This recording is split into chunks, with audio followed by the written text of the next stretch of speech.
I know there's a naked Brian Paul around here somewhere. Where is he? This is Met Club, and this is the Gamescast Live.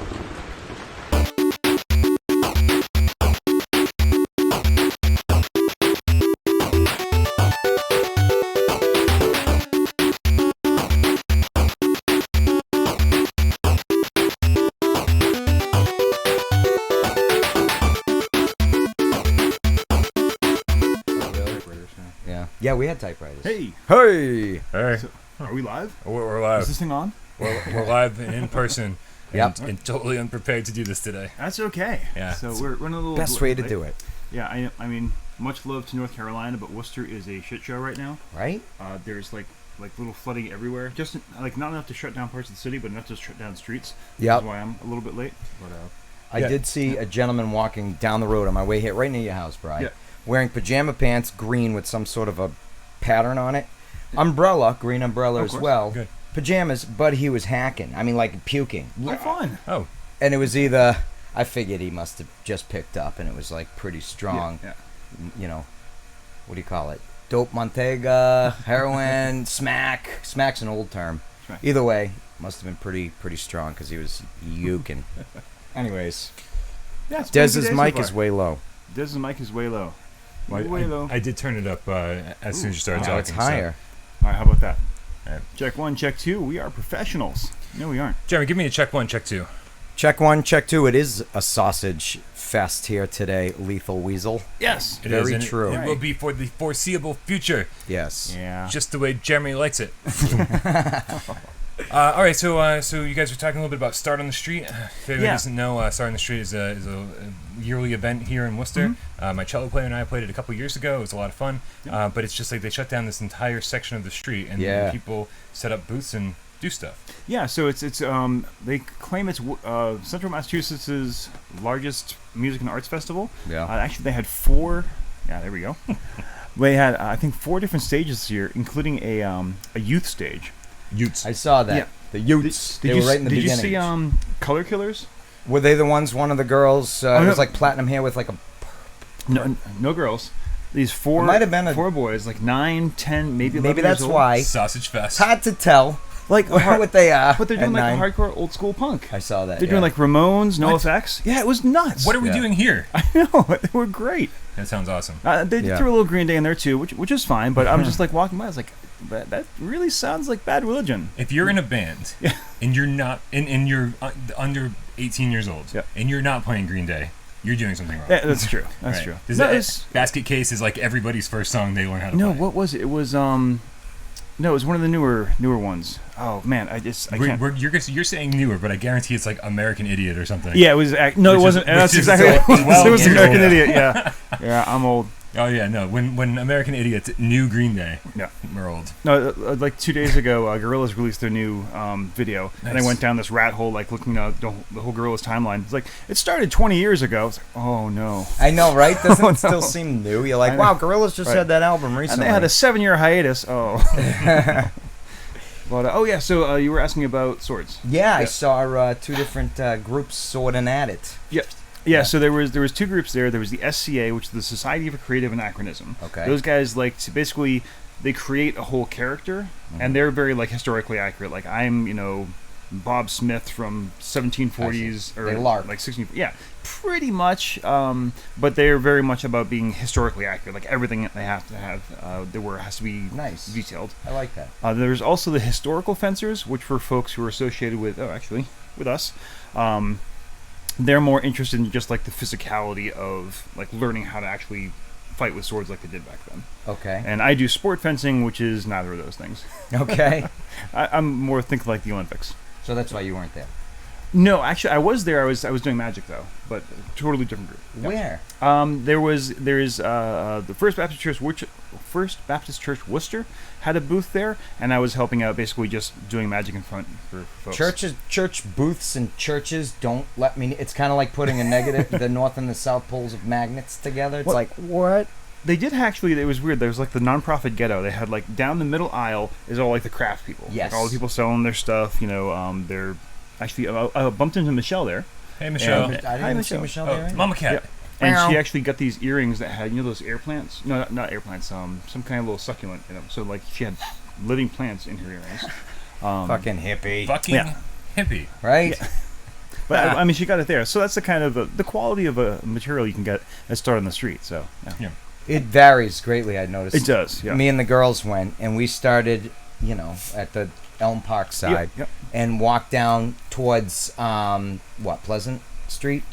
That's a street. And Sure. Oh, It- yeah. It's between down- Pleasant and what, Island? yeah. Yeah. It's basically all Park Ave, or the South. It's a good section of Park Ave. Yeah. Yeah, it was Wow. 3.5 hours, just one strip.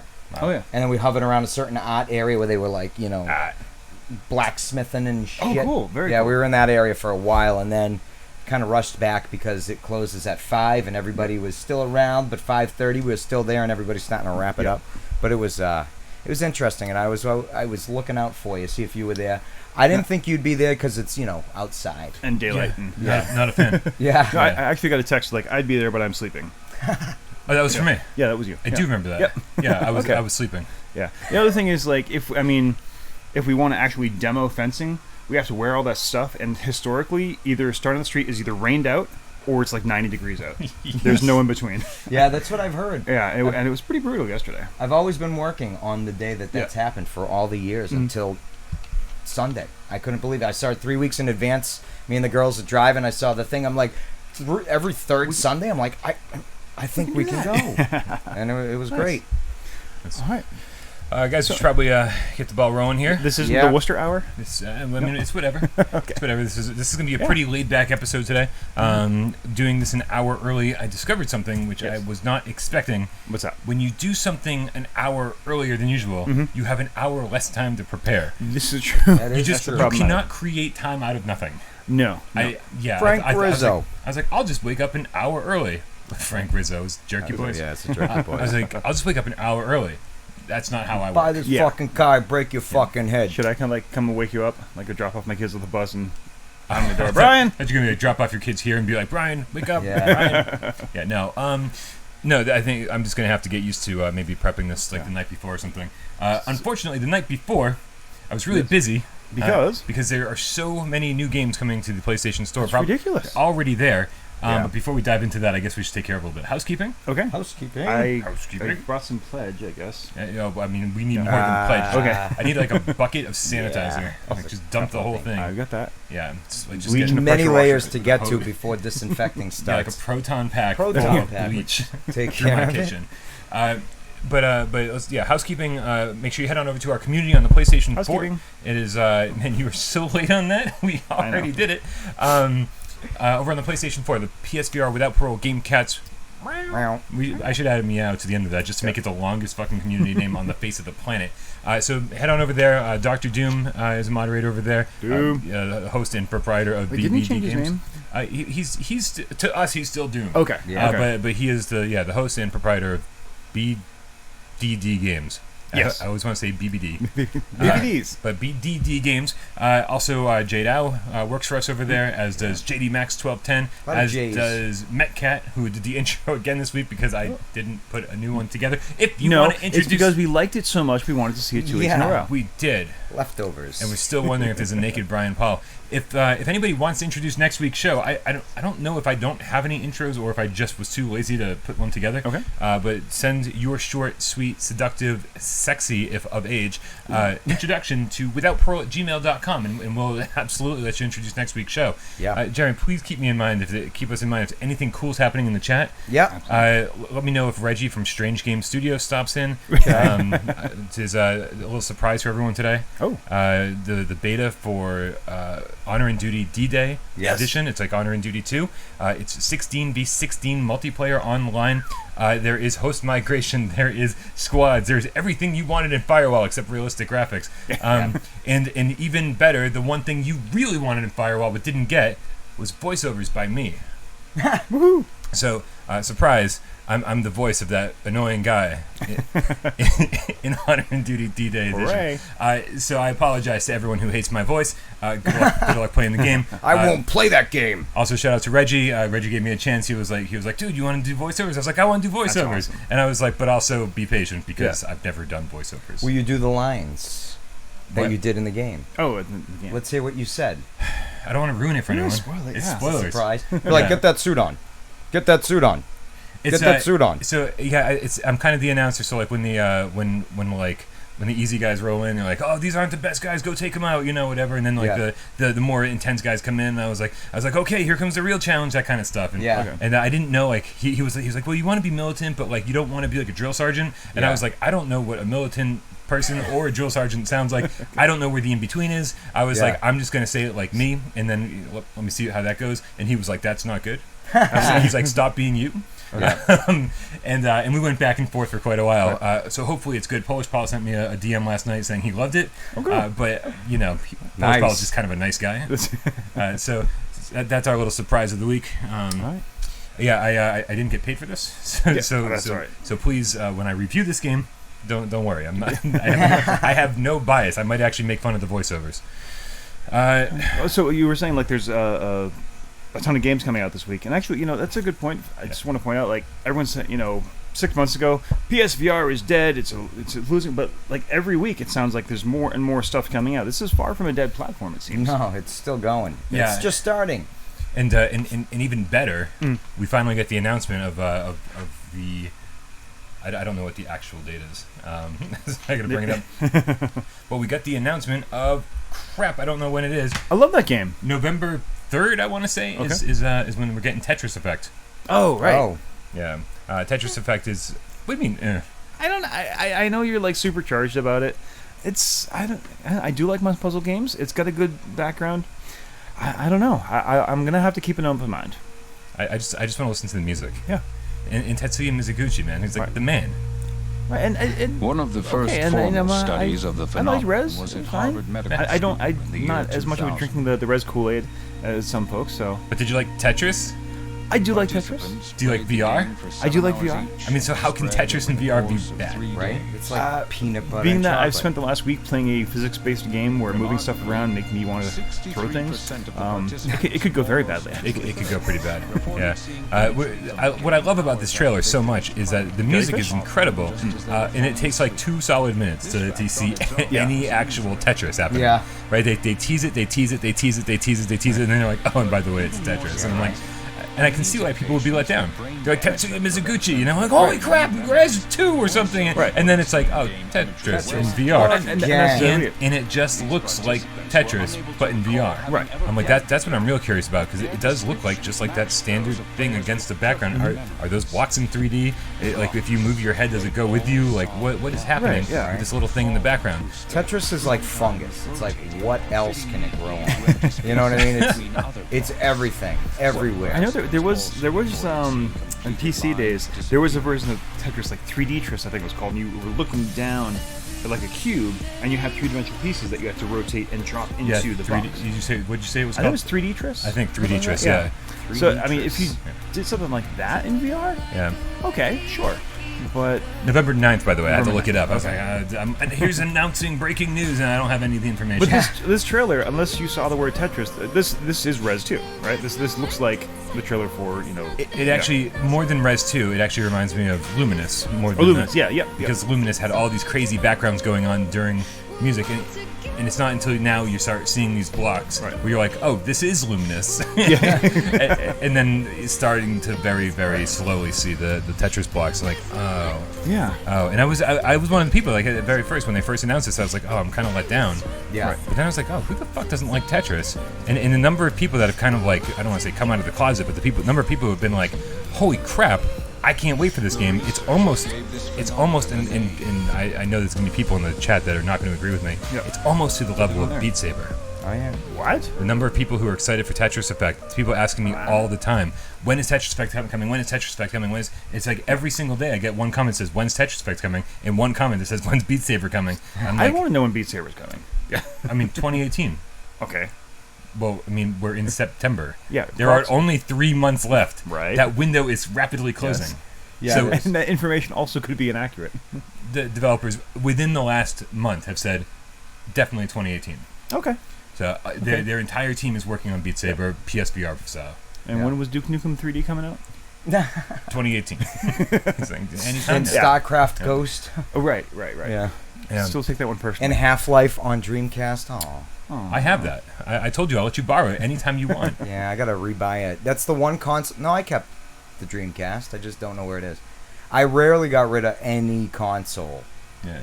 Do you have the VGA box for your Dreamcast so you can play it in? I actually don't have the box. You got to get the box.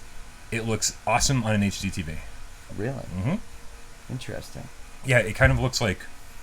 I mean, it passes as like almost not a modern console, but pretty damn close. Really? Yeah. Well, Dreamcast always had those like nice hard edges. It was where nice, it was like almost arcade quality at the time. Yeah. Mm-hmm. Yeah. And so in the fact that the VGA box like up-reses it enough to make it look nice on an HD TV. Yeah, pretty impressive. Nice. For all the people who just... And that's this week's episode of Dreamcast Talk. We never actually talk about PlayStation VR games, but we probably should. Yeah. So I don't really have any of these trailers ready. That's the one thing that takes a ton of time. Yeah. When I do this. So let's just kind of blast through some of the games that came out this week. Transference finally came out this week. Okay. It's the crossover Elijah Wood Ubisoft game. Yep. I'm not spoiling anything, but I will tell you that it is only about 2 hours long.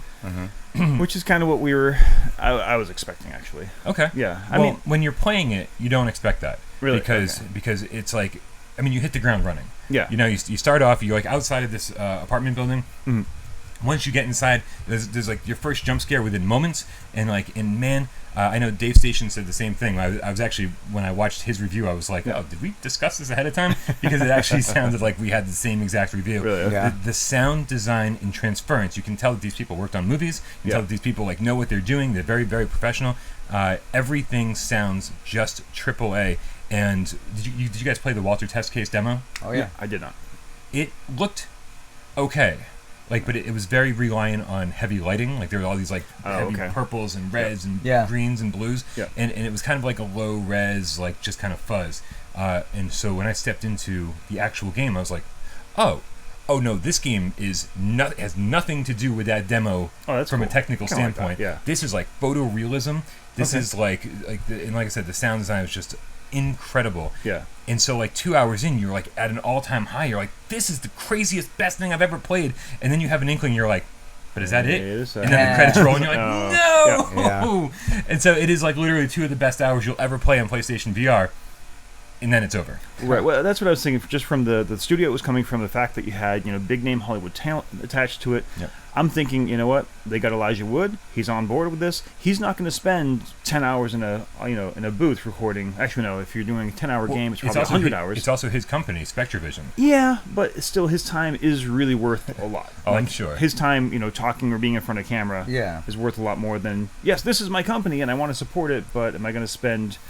I think the thing is like when you're dealing with such a small audience, a small VR audience, exactly. Like you're like, okay, well we don't have the resources to make a $60 full-fledged 10-hour game. Yeah. So here's what we can give you for $25. Yeah. And I will tell you that everything that they gave you for that $25 is absolutely worth it. Mm. Like I mean, like they knocked it out of the park. I'm curious to know what you think about it specifically. Okay. Because you and I have such a troubled history when it comes to horror games. Well, not troubled. Just they don't work on me. Well, that's the thing. They don't work on you, but so seldom do we get that AAA experience for you. Yeah. Usually it's Don't Knock Twice and Paranormal Activity, which are like kind of like B tier games. Yeah. That are like, well, let's see what this jump scare will do. Yeah. Everything that leads up to a jump scare is so well done that if you're not on the edge of your seat, I will be surprised. Okay. I will be too. Yeah. We also got Blind, which I have to redo my review. Yeah, you weren't happy with it, or I'm inaccurate? I'm happy with my review. Yeah. I wasn't terribly happy with the game. Okay. But there was one thing that I got wrong in my review, which I didn't realize till today. I woke up today to find out that even though I swear that every time I review a game, I test all control schemes. Mm-hmm. One of my biggest issues with Blind was the control scheme. Okay. And using 2 move controllers, there's a button to walk forwards and a button to walk backwards, and like the turn buttons. Nothing seems to be where it should be. Yeah. Okay. And nothing kind of works right in that. And then you start having to like use the move button to like tap your cane, and then sometimes you're carrying an item while you're tapping your cane, and then trying to hold that item while you're moving and click turning and tapping your cane. I was like, there's not enough. I don't have enough digits on my hand to play this game properly. There's like it doesn't work. It also supports DualShock 4, which I was totally unaware of. Oh, okay. And so I'm like, if I'm just using analog sticks, suddenly I have all these extra fingers to do the other things. So I got to play a little bit of. Might change your whole fucking I mean, what were your thoughts on it? Was that the Oculus when you played it at? Yeah, that's what I was going to say. I mean, we not hit E3, it at PAX. And they have your analog sticks. And then you got the analog sticks there. Yeah. So I was like, the controls seemed really enjoyable. Because you really enjoyed it. It was like, when we were there. And I still really enjoy the premise of this game. Yeah. I really enjoy what it's doing. But once you get into it, the story falls apart big time. And in fact, I gave a little nod to Gone Home. Okay. Because did you guys both play Gone Home? Yeah. Yeah. 17 years later. Yeah. It was quite a while for me. But without Thank spoiling, you, Wolfie. Sorry. Transference was superb, but I agreed too short. Thank you for your donation. Thank you very much, Wolfie Smith, Game Cub. Wow. Yeah. So I've referenced Gone Home for a reason, because Gone Home starts off and you're like, oh man, I'm walking into this house, shit's gone down, it's gonna be scary. Yeah. There's thunder and lightning and everything, and you're walking around and like lights are flickering and all sorts, and you're like, oh, this is gonna be a fucking scary ass game. Yeah. And then you're like, oh, that's not what this game is about. Okay. Right? But leading up to that, you're like, oh man, like it really pushes you into the game. And as you slowly start realizing that this isn't a scary game, that's not what it's about, it's like it makes this seamless transition into something emotional and something bigger and better than some lame ass scary game. Yeah. Blind is the opposite.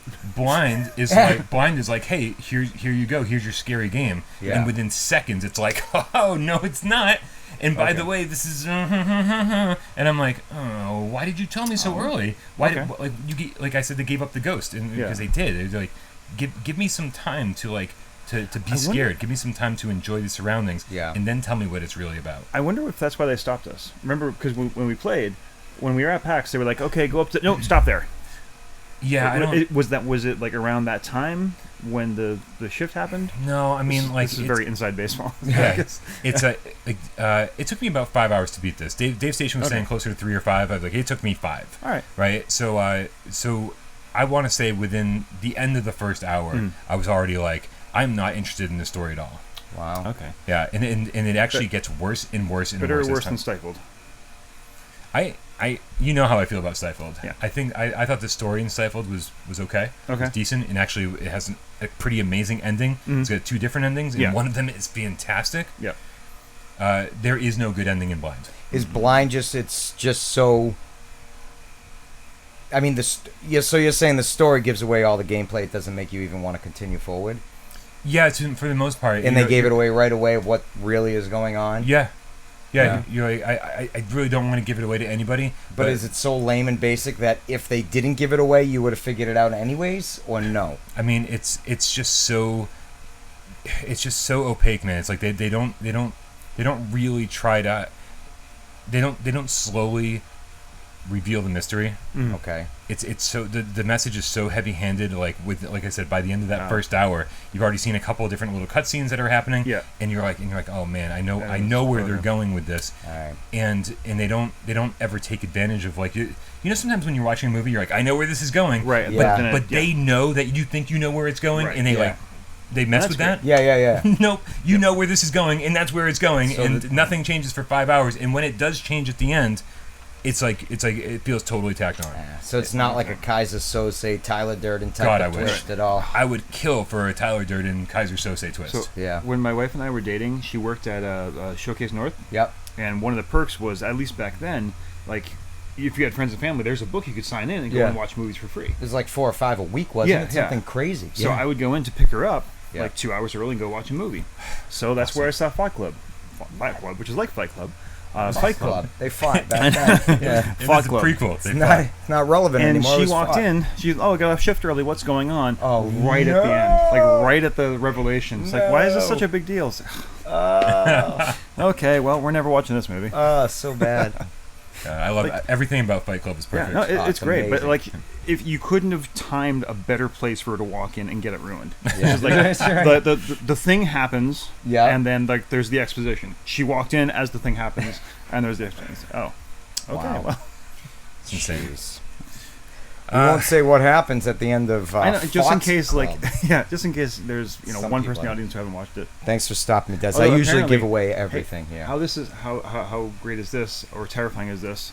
I'm So excited. some of the kids at my daughter's school, Yeah. they have a computer break, and some of them actually have watched this show.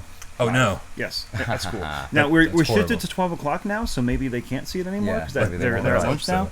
But I was like, oh great, your friends watch the show. All right, let's.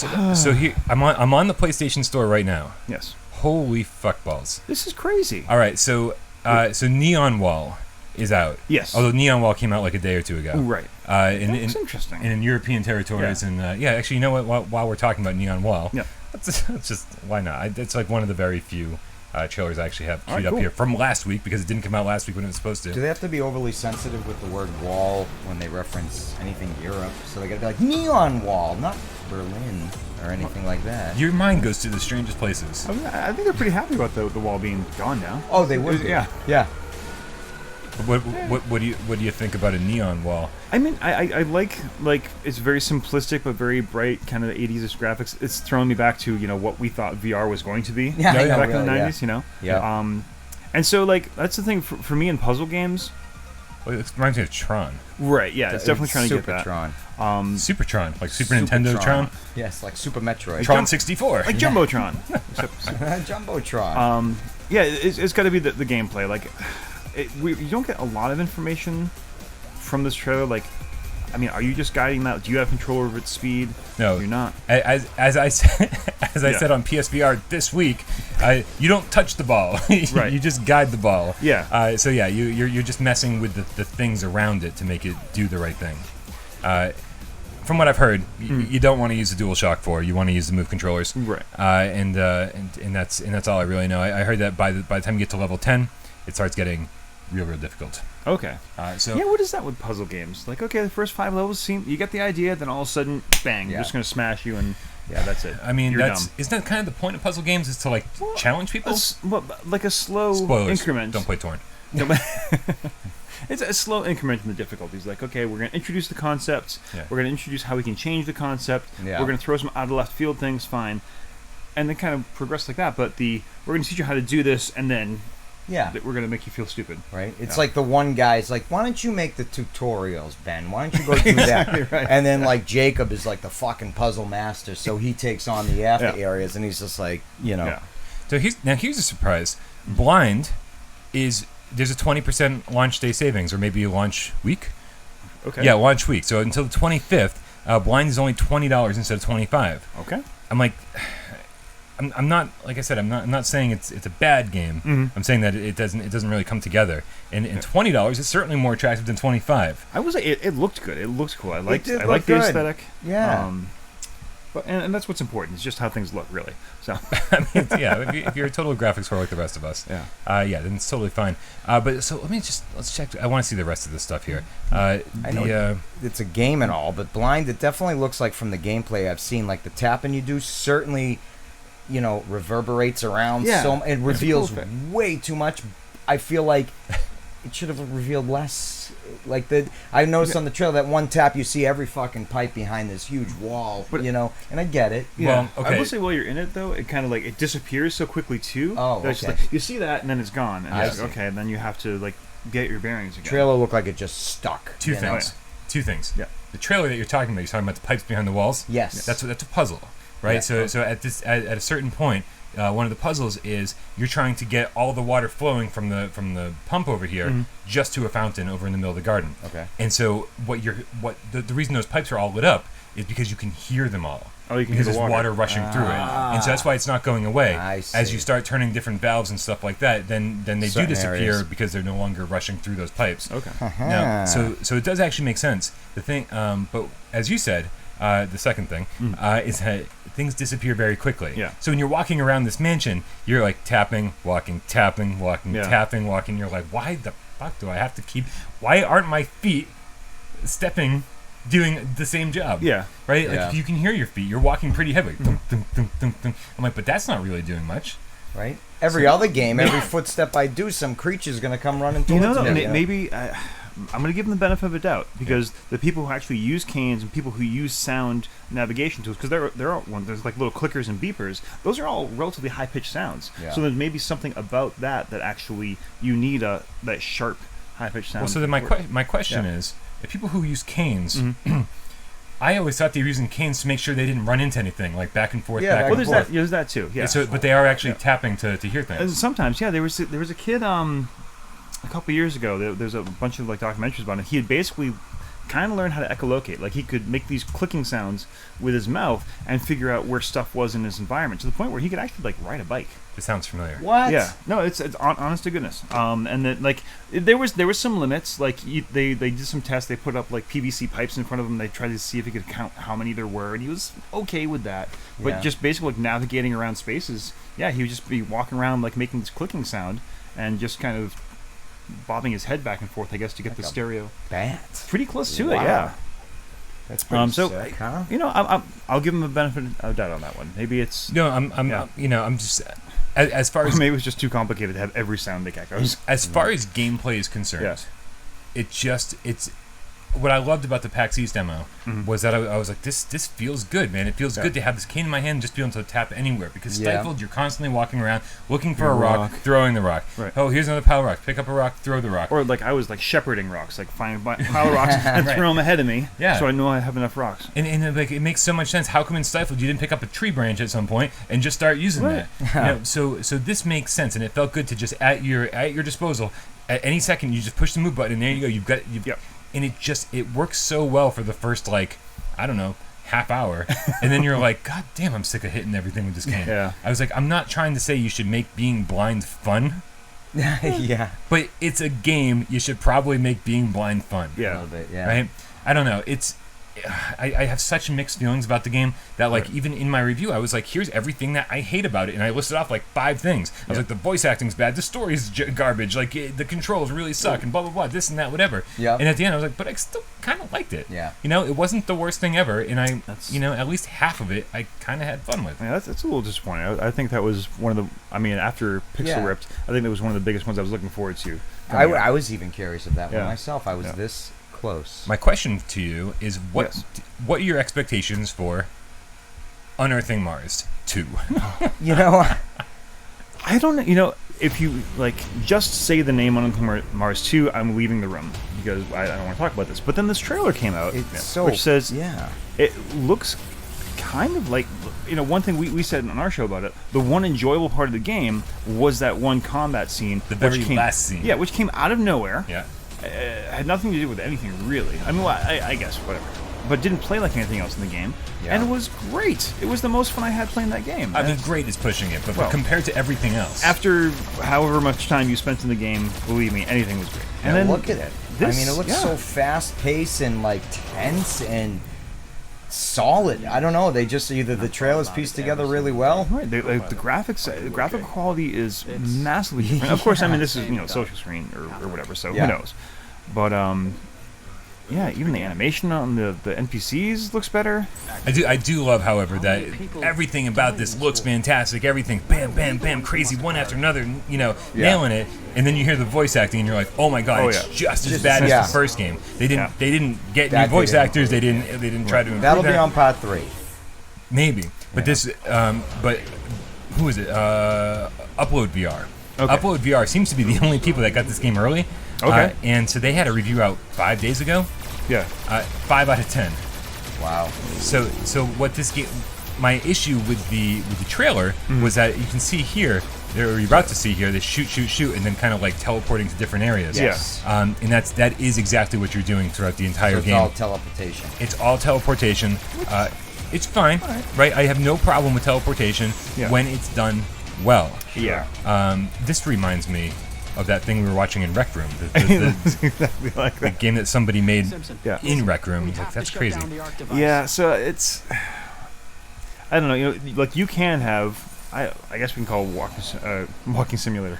Unearthing Mars is sort of a walking simulator adventure game, but it's like you gave that genre to this crew and they came out with Unearthing Mars. Sure. And now you said, okay, you guys want to make a shooter, and I gave it to this team. Yeah. So hopefully it's not the same level of quality as they put into Unearthing Mars. I don't know. I'm very curious. You might be hearing the fan. Yeah, sorry. It's Mizzo, not static. Yeah. Or rain. Might be the fan or rain. It's as brutal. To know is to die. It's not September. It's on the calendar says September, but yeah. How bad's the fan? Like we need this thing on. Only one person. Only Mizzo is Mizzo Madman. Is that a relative? Is that a Madman family member? I think it's Mizzou. Mizzou. Right. Like the school.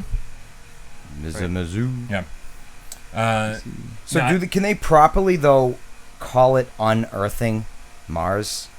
Because if you're unearthing something, you're removing. So is it unmarsing Earth? Mars? Well, here's the great thing about our species. We named our like the word Earth means dirt, so we named our planet Dirt. We named our sun Sun.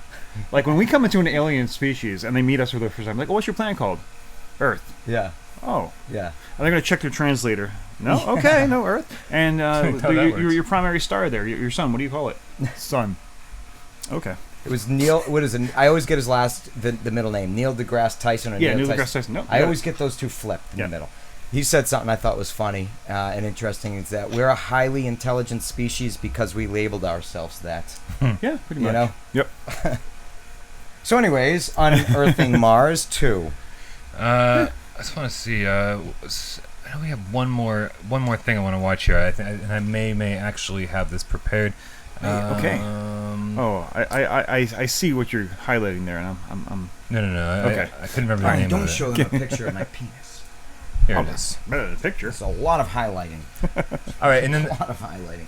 And then this game here, this actually finally came out today, but it accidentally got released in some of the different territories very briefly about 3 weeks ago, I think.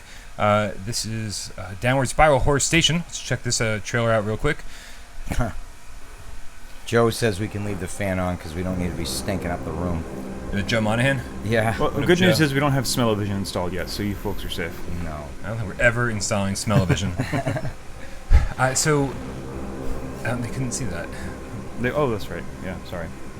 Smells like swords and blood.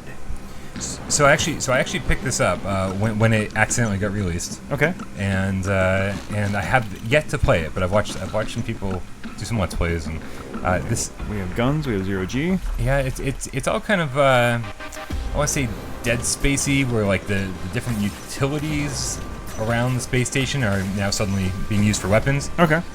So there's some serious multiplayer going on. There's a co-op mode for the campaign, but what I'm very curious about more than anything else is that after playing Detached, I want to see how this feels compared to Detached, because Detached, I've never felt like an astronaut in my entire life before playing Detached. And then I was like, I think I know exactly what it feels like to be an astronaut. Yeah. Like it felt as... Lots of vomiting. I mean, I don't, you guys know I don't get motion sick. Yeah. But holy crap, did my brain take a little spin in the air? Yeah. I was like, I don't really know which way I'm facing. Mm-hmm. My stomach definitely did a few somersaults. And that's, so I'm like, okay, well, how does this game handle it? Does it feel... Do you have more control over your character? Mm-hmm. How does it feel? What I do like about what I've seen is that, unlike Detached, where you're just sort of like using boosters and thrusts and stuff to kind of like, gradually move yourself around the environment, this you can grab onto seemingly anything, like any rail, any floor, any ceiling, and just launch yourself. And I was like, ooh, I kind of like that idea. Yeah. So I'm very curious to check that one out later today. I'm assuming, from what I've heard, comments, Gamertag VR, what's up, Gamertag? He woke me up with a text this morning. Thank you for that, because I needed to get up. He's telling me that comments are working again on YouTube streams. Woo-hoo! And it's been like a month and a half or something. It's been crazy. Yeah. Really affecting a lot of people's streams. Yeah. So revenues. So now it's game on, man. It's like I think I'm going to do quite a bit of streaming this week. Awesome. Very, very nice. Excited. Maybe I'll bust out some too. Bust out some streams. Sure. Yeah, man. That's not sexual at all. No. like water sports? Sure. Why not? Yeah. Yeah. This is judgment-free zone. Golden shower. I guess. Bring me flowers? That can't be right. Moving on. Yeah. Do we have to? No, not at all. I kind of like this. Hey, the president said it's cool, so. Okay, so let's talk about stuff we've been doing. Okay. Sure. So you want to begin the show the way we begin every show, Michelle? With a little game of should we or shouldn't we? Sure. When we tell you, the loyal Gamecats, wow, what we've been playing and or watching, and let you know whether you should also be playing and or watching them. Yeah. Put 90 seconds up on the clock up on the counter the way that Jeremy likes it. Yeah, it is a sticky, humid day. Sticky table today. Yep. Who wants to go first? Jeremy, on your mark. Get set. Okay. Go. So, there's only one person in this world that knows this, and that's Mikey. Mikey Sensei. Mikey Sensei. All right. But I bought Come on. and downloaded Come on. Transference. Come on. And I did not want to leave to come to the podcast because I was so fucking into it. That's awesome. And I wanted to keep going. Graphically, yes, I think it's awesome, and I think they did a really neat job. I love how they have certain things that aren't formed right in your memory, so that you got to like find the objects, and it kind of like fills. I just think it's a neat premise where you're always trying to figure out when you flip the switch to go to that other area, the other room, at a different time point, and I like how it's wicked psychological. I haven't gotten to scary parts yet. The only one scary moment was when I very first went and I was going down the stairs instead of up the stairs, and I turned the corner and that weird, red-eyed black thing was just, and then I was gone. And another thing that spooked me one time, I didn't expect me to be there in a form, was, myself typing on something. Okay. What I love is that anytime there's another character present, like, because it's so seldom that it happens. Anytime you see another character in the room, you're like, whoa. Yeah. Like, it's an automatic scare. Yeah. And the sound is great. The kid who was just, like, in complete hell in the background, being stuck and wherever, and where are you? Oh, please keep going. This is such a rare occasion. I want you to talk all day. Yeah. You can have my minute and a half. But, I just so far... One thing I don't want you to talk about. I'm really enjoying it. The only one complaint I do have is the movement is very slow.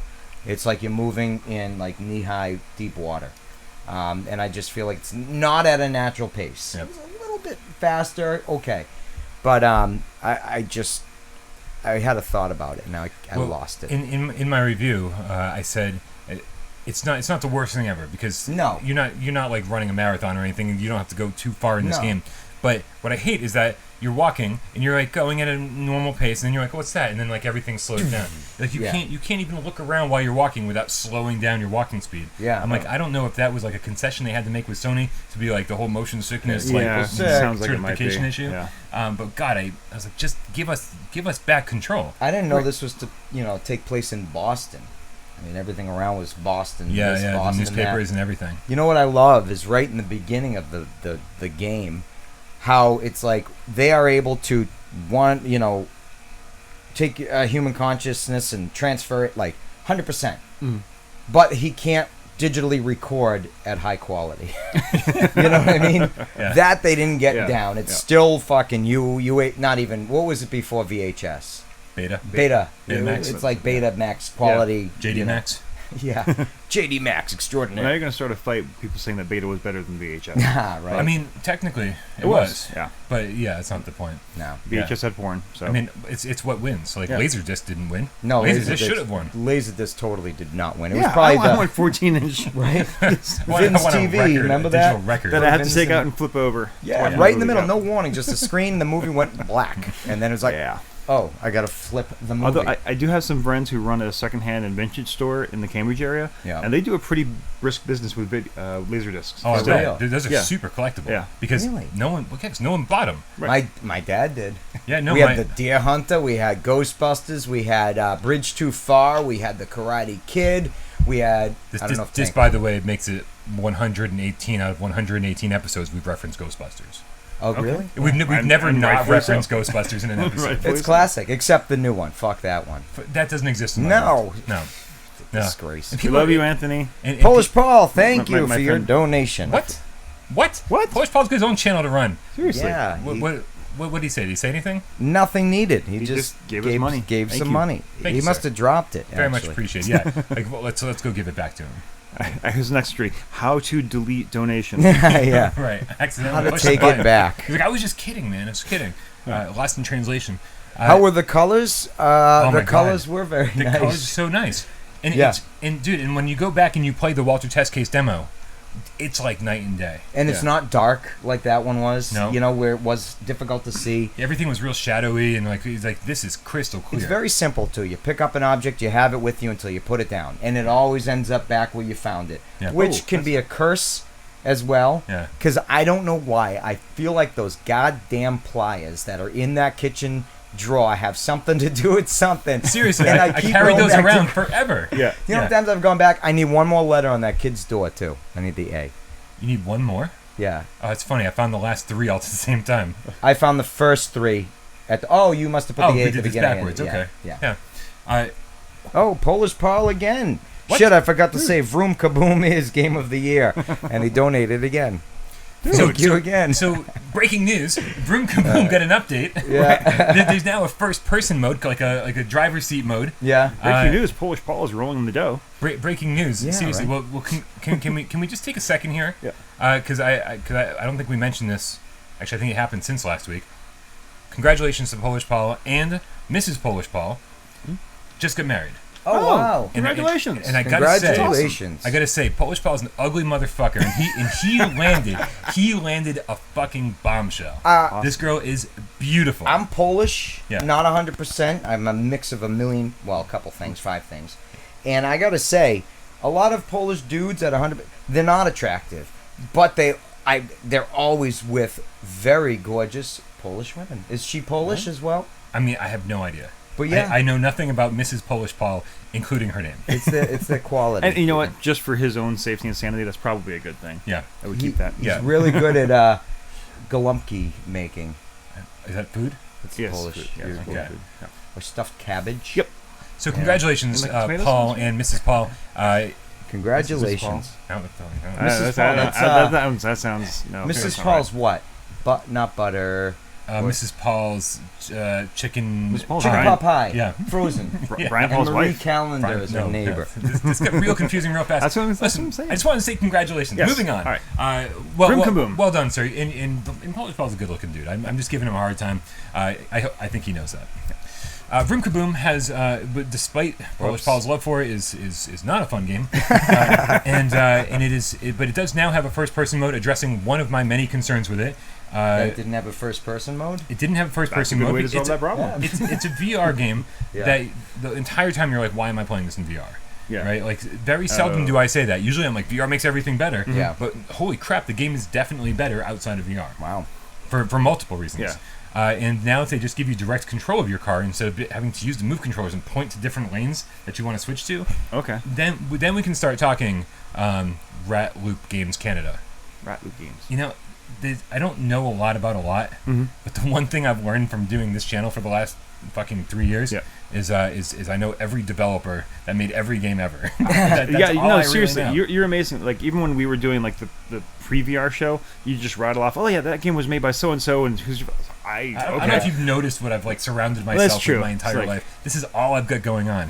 I'm If- like, if oh, this that doesn't work out, game I'm with a fucked. shiny demon, that was fun. I know. I'd always be like, I like that one. Now there's a second one of those. I'd never Right. be like, oh, that studio also make that, so maybe I'd like that. I like never, Otogi. I used to just like, Yeah. Is that not what you're referring to? I just put two random words together, and I knew. Yeah. And you created one of my Right. favorite games from Software on Xbox Original. Which game?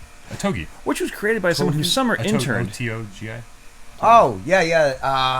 That was that weird, very Japanesey one, Very right? Japanesey. Remind me, the gameplay. Good, we're bordering on racism. I was like, bordering? I don't know. Yeah. Well, like all the swirly art. Yeah. No. I think Otagi, I no, used to say. it's Otogi. That's actually what it's called. But you're thinking of Okami, which is on Oh, PS2. yes. Yep. But I am... Which is beautiful. Very Japanese. I know that other game, Japanesey. Yeah. But what was the gameplay? I don't know. I can't remember. Otogi. Now Otagi. I'm totally fucking lost. This is at least the coffee's finally kicking in. Is there anything interesting happening in the chat, Jeremy? Well, I mean, Lewis Knight had some of his review footage stolen by another channel, 1 million subscribers. Wait. a channel that has 1 million subscribers still is using his footage of a review. Hit up Kotaku, man. Yeah. Seriously. I love that shit. Or this is some Philip Mewson shit yeah, going on. Philip Mewson. And they barely gave him credit. Barely give him credit. Yeah. I wonder what barely means. God Cannon. Shout out to Dead Walking 12345 for winning Catnip Cup. Hey, the Catnip Cup. Shout out to who? Shout out to Dead Walking 12345. Dead Walking 12345 won the Catnip Cup. Yep. Yeah. Nice. This Congrats. Is to the top, I believe. Oh, okay. I was watching a bit of God Cannon's stream. Yeah. I love that I have no idea what's going on with this channel because without Parole apparently is the founder of the Catnip games. Yeah, like I was. The Catnip games go on all the time. Yeah, I heard these references. I am blissfully unaware of it. People winning things. Yep. People tell me all the time, "Hey, you should give a shout out to these people who won." And I was like, "When did it happen?" Yeah. I need to pay attention. You guys need to send me more direct messages, letting me know about things. I saw some references to the Catnip Cup. I'm like, oh, this must be some. Internet thing I'm not aware of, and I'm looking up. It's like, oh no, it's us. It's our community. Oh. Massimo Giordani, thank you very much. Is that 50 euros? Is that a euro symbol? Or what? Dude. That thing, is that what that is? Well, can I afford pizza? European pizza. You can afford Domino's. That's not pizza.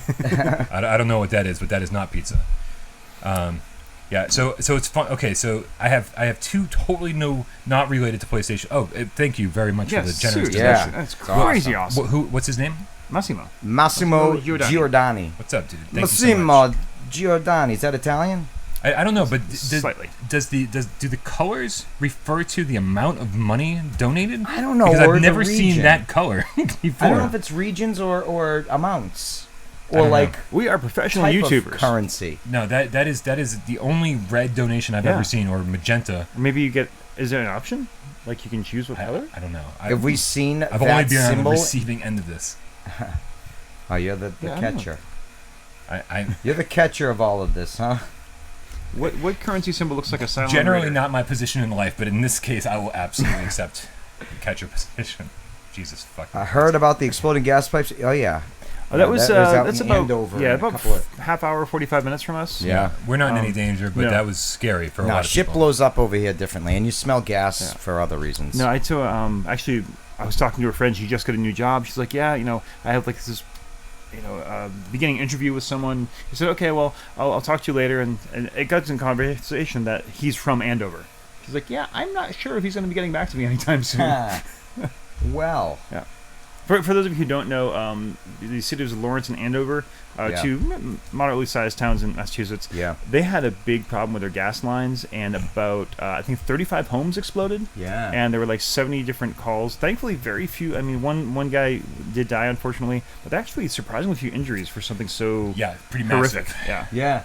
It's just like one day you're sitting at home, and all of a sudden, like every third house in your block explodes. It's on fire, yeah. You think it's like the apocalypse. You think this is the end. Seriously. Right? Yeah. They were chosen to die and ascend to heaven, and I'm stuck here. And the president of the company apologized for the inconvenience. Oh. Yeah.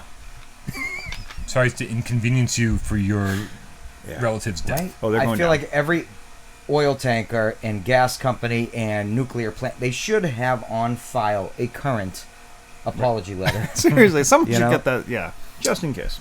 Desra. Yo. On your mark. What? Get set. Does it have to be a game? I mean, if you're going Jeremy King style, the Sofa King himself, which, by the way, I didn't introduce anybody today. Hey. To my right, here left, one king of all VR kings, Sofa King himself, Jeremy King, and sitting across from me this week and every week, something very clever, Desra. So, and then the only other question, most of the games I've been playing might be spoilers for episodes coming up. Yeah, I would say if you... Anything you want to fucking... I mean, we're so far. Okay, nobody watches this far. Here's the thing. Yeah. Talk about whatever you want to talk about, because you know what? It's only 90 seconds. That's true. Okay. And so if it is an upcoming episode, then, hey, stay tuned for an upcoming episode. All right, on your mark. Get Des. Go. All right, so there's actually two games I've been playing a lot lately. One for fun, because I've been enjoying it, and one because I have to do it for the channel. Ooh, start with the fun. Yeah, start with the fun. And it's not VR, unfortunately, but it's Horizon Zero Dawn. It's a game that came out right before, right as VR was hitting, and kind of like VR wiped away Zero Dawn for a lot of people. Just like, oh, that was fun, but I'm playing. And so I'm late to the party on it. It's fantastic. the reason I definitely want to bring it up, though, is in contrast to the game I'm playing for the channel, which is Torn. Both games have a very similar sort of complaint about them. The game is okay, but I hate the constant breaks for the story. Okay, there are some people who really didn't like the story breaks in Horizon Zero Dawn, and in Torn, yeah, there's a lot of story breaks and a lot of exposition. But for me, I find like in Zero Dawn, the story is really compelling and interesting. I love the mystery of like what happened to the world, and like I just find myself playing it just so I can get the next piece of the story. Whereas in Torn, it's like I find myself, you know what? I don't want to progress because I really don't want to sit here and listen to them do the exposition of this game. So, but you get to push a button and give them light balls. No, but you don't. You don't. Can I have another one of those? Press. Oh, now. Oh, now you can do it. Yeah. All right. And then so those are the two games I'm playing. Zero Dawn, definitely play that if you haven't. Torn, you'll see our review, and finally Gravity Falls. Watch it. Gravity Falls. No, with 2 seconds left. What is Gravity Falls? Why can't I remember this? Gravity Falls is a cartoon. I think it was on Disney XD or something like that. It's these twins, Dipper and Mabel. Skipper. And basically, they go to stay at their uncle's house out in the Pacific Northwest, and all sorts of crazy stuff happens. Is the town called Gravity Falls? Yes. Yep. It's kind of like Erie, Indiana, or anything like those shows. It's like a cartoon. Yeah. Is it a dark cartoon? It's it plays with the supernatural as like a real thing, and there's these journals that have all this. I don't want to give away too much. I miss Erie, Indiana. Yeah, that was a great show. It was like one season, wasn't it? Yeah, I never watched that. Oh, it was awesome. Did we miss a tip? Did God Cannon? That's why I held it up. God Cannon, thank you. God He Cannon. wants you to stop calling him for relationship advice. Me? So it's your fault. Yeah. No, your fault. Don't call him for relationship. But it isn't mine at all. Wait a Don't minute. call him for relationship advice. Yes. Yeah. Mm-hmm. Okay. God Cannon said for you to stop calling him for relationship advice. I didn't know what was happening there. What was the name of the town in Alan Wake again? Something Falls. Oh, finally, someone gave me a good smack. Ah, nice. Not Gravity Falls. What was it in Darkness Falls. What were we in talking about? Alan Wake? Alan Wake. Oh, fuck me. What was the name of the town? I don't know. Something Falls, right? But yeah, no, Gravity Falls is definitely, it's really funny. There's legitimately funny. Okay, so it is funny. It airs on that side rather than like the dark side. Yeah. And it's nice. I mean, there's surreal bits, but not over the top. It's great. It's just well done. Like there's one whole bit where they're trying to catch a picture of a sea monster, and they have disposable cameras, which is a fun bit anyways. It's like, all right, the biggest problem is people try to take these pictures and the cameras don't work. So I've got 15. So you hold this many, and like a bird flies by, and one of the people throws bird. Okay, we have 14. See, we're still fine. And then, so I shouldn't have just thrown those 3 off the side of the boat. That's okay. We still have 11. But yeah, nice, good. Gravity Falls, Torn, no. Zero Dawn, yes. Metcat says you can call him for relationship advice. I think Metcat wants me to call him for relationship advice with him. Right. Yeah. You can call me a flower if you want to. I'm curious. Bright Falls, thank you. To Know Is to Die. He's from Franklin. To Know Is to Die. He's really close, dude. So on last week's episode of Why We Love PSVR, Desra mentioned something about Worcester's Finest when we heard the sirens. Yeah. And we got a bunch of comments. People hey, you're from Worcester? Oh, and so for the first 2 years of this channel, I was like, we're never gonna meet anyone from Worcester. Never. Right, except for your friends. Thundercloud. Oh yeah. Except for Thundercloud. Thundercloud is OG GameCat, from day one. I think Thundercloud was watching us. Yeah. Long before anybody should have been. Yeah. And I was like, we're never gonna meet anyone from Worcester, and now they're starting to roll in. I'm like, holy crap, man! Time for a meetup. I'm a little weirded out, to be honest. Remember that we never thought of anybody local would watch, or it would be so spread out and thin throughout the world here or there. What we never thought was that anybody was going to watch, period. That's true. Right? Every single time we sit down in front of this camera, I say this all the time, it feels like we're playing House. Yeah. Right? We're just pretending. We're doing this and we're sending it out to die. No one's ever going to watch it. And the fact that anyone is watching, and by the way, something really messed up happened on last week's episode. What? Okay. We have 15 likes on last week's episode. Yeah, of the I know. Gamescast. Something didn't go right on YouTube side. Okay. I think everyone who clicked while they were watching it didn't register when the video is processed. So do me a favor. 1, make sure you click like on this video right now. Yeah, please. And also, if you can go back and click like on last week's video, it's really hurting my really heart. sad. I'm like, man, I feel like that video just got, again, sent out to die. I know. Yeah. And Brian was all like, I felt that That was a good episode. Last week's episode was one of our better episodes. And not many people agreed. 15 people agreed. Yeah, 15. Well, 14. I was one of them. 13. 13. Well, Mom Cat. 12. Des. 12. 9 people agreed. See, it all comes back to, on my mark. Actually, I didn't like it. You didn't like it? No, I didn't. You don't listen, man. The only reason there's 4 of us is so we can get 4 likes on all the videos. There was a time back in the day when Brett was still on the show and everything. There were 4 of us. Yeah. And there were often times where we didn't get 4 likes on our videos. I know. I was like, which one of us isn't pulling their weight? Why? How come we're not all? One thing. You know, I hit like on everything. I watch and read. On my own comments, I do hit like. I got to make sure I find the thing I'm looking for here real quick. Just throw it to Otaku D and Solo Vision. Yeah, Zero Dawn story. Like we were talking about Blind. The story goes on. It's like, oh, this is crap. Like every little bit you learn about the story, it's a revelation, but then it's like, oh no, there's just more questions now. It's just like, oh, you finally found the answer to. Oh no, that's actually just the tip of the iceberg, and they just. How far into Horizon are you? I'm pretty far. I don't know. Like I have finally gotten back, and Aloy has gotten into the thing at Mother's Watch and gotten basically the big info dump from the thing that gave the big info dump. Okay. I got the big info dump. Okay. And I think that's where I'm. Or which big info dump? I don't know. Okay. We don't need to spoil anything. Yeah. I get 30 hours into the game. Okay. I was 30 hours in. And that was the first time I remember. Like I think we were all playing at the same time. Yeah. And Michelle and I were like addicted to it. Yeah. And at 30 hours in, I was trying to still cover VR stuff. I checked an IGN guide, a wiki or something, and and I just find out where I was. Yeah. And I was exactly halfway through, and I was like, I don't have 30 more hours to play this game, and that's when I gave up. I was halfway through, and I'm just like, I can't. I'm never gonna see the finale of Horizon. You know what? Because I was running into the same thing. It was like, this is great. It's taking me too long to play, though. I finally bit the bullet, and I dropped down the difficulty level a little bit. Speaking of bullet, on your market set. Go. There it is. God damn it! Why the fuck did you make me watch Silver Bullet? Oh, you did see it finally. That night, last Tuesday. Yeah. I'm like laying in bed with a pizza. Yeah. You mean we were snuggling up? You know, we're already getting romantic, and I was like, what am I gonna watch with this pizza? I don't know. What?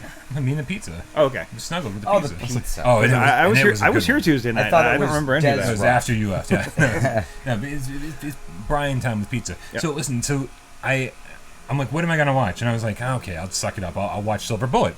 It's like it's Stephen King. Yeah. Sure. It's Corey Haim. Yeah. Sure. It's 80s. Yeah. And Gary Busey back when he was like normalish. Yeah.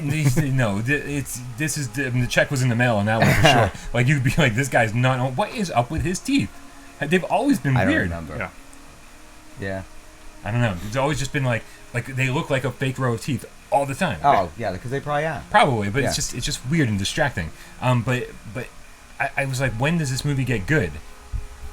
And it doesn't get good. Really? So, I haven't watched it in so long. I used to think it was great. There we go. Well, but that's the thing is like I talk about my love of Neverending Story, and like if I didn't watch it back in the day, and I watched it for the first time today, I'd probably be like, what is Brian talking about? Yeah. Why is this isn't very good? Yeah. But Silver Bullet, it's like man, it is rough. It is rough from beginning to end.